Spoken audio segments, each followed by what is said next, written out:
ప్రస్తుతం మనం మాట్లాడుతున్నటువంటి విషయాల మీద, అంశాల మీద ఇక్కడ ఉన్నటువంటి మిత్రులందరికీ కూడా పరిపూర్ణమైన అవగాహన ఉంది.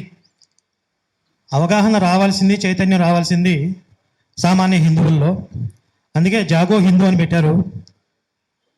అయితే హిందుత్వం, హిందూ జాతి ప్రమాదకరమైన పరిస్థితుల్లో ఉంది అని చెప్పడానికి అనేక రకాలైనటువంటి ఆధారాలు ఉన్నాయి. భారతీయ తత్వశాస్త్రంలో మనకి 6 రకాల ప్రమాణాలు చెప్తారు.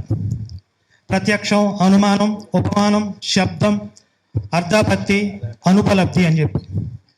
ఏ విధంగా ఇక్కడ హిందూ జాతి ప్రమాదంలో ఉంది అని నువ్వు చెప్పగలవు అని అడిగితే ఈ 6 రకాల ప్రమాణాలని అనుసరించి మనం ఆధారాలు చూపించగలం. అంత బలమైనటువంటి ఎవిడెన్స్లు ఉన్నాయి. ఇప్పుడు ప్రస్తుతం మన కళ్ళ ముందు జరిగినటువంటి బాన్సువాడలో జరిగినట్టు అల్లర్లు తీసుకోవచ్చు, చరిత్రలో జరిగినటువంటి విషయాలు తీసుకోవచ్చు, లేకపోతే వాళ్ళు పబ్లిక్ వీడియోల్లో మాట్లాడినటువంటి విషయాలు తీసుకోవచ్చు. వాళ్ళ భావజాలం ఏంటో చెప్పడానికి, వాళ్ళు రాసిన పుస్తకాలు ఏంటో ఎక్స్ప్లెయిన్ చేయొచ్చు. ఇలా ఎన్నో రకాల ఆధారాలు ఉన్నప్పటికీ ఈ రోజుకి కూడా సామాన్య హిందూ సమాజం వీటి పట్ల అవేర్నెస్ లేకపోవడానికి కారణం ఏంటి? దీని మీద మనం ఆలోచన చేయాలి.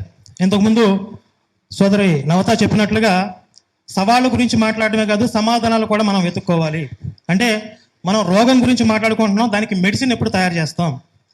ఇప్పుడు దోమలు ప్రమాదకరం, దోమల గురించి మాట్లాడుకుంటూ ఉన్నాం, కానీ ఆ దోమలకి మందు ఎలా, దానికి మందు ఎలా తయారు చేయాలి, దాని కార్యాచరణలోకి ఎలా తీసుకురావాలి అనే విషయాల మీద కూడా మనం మాట్లాడుకోవాల్సిన అవసరం ఉంది.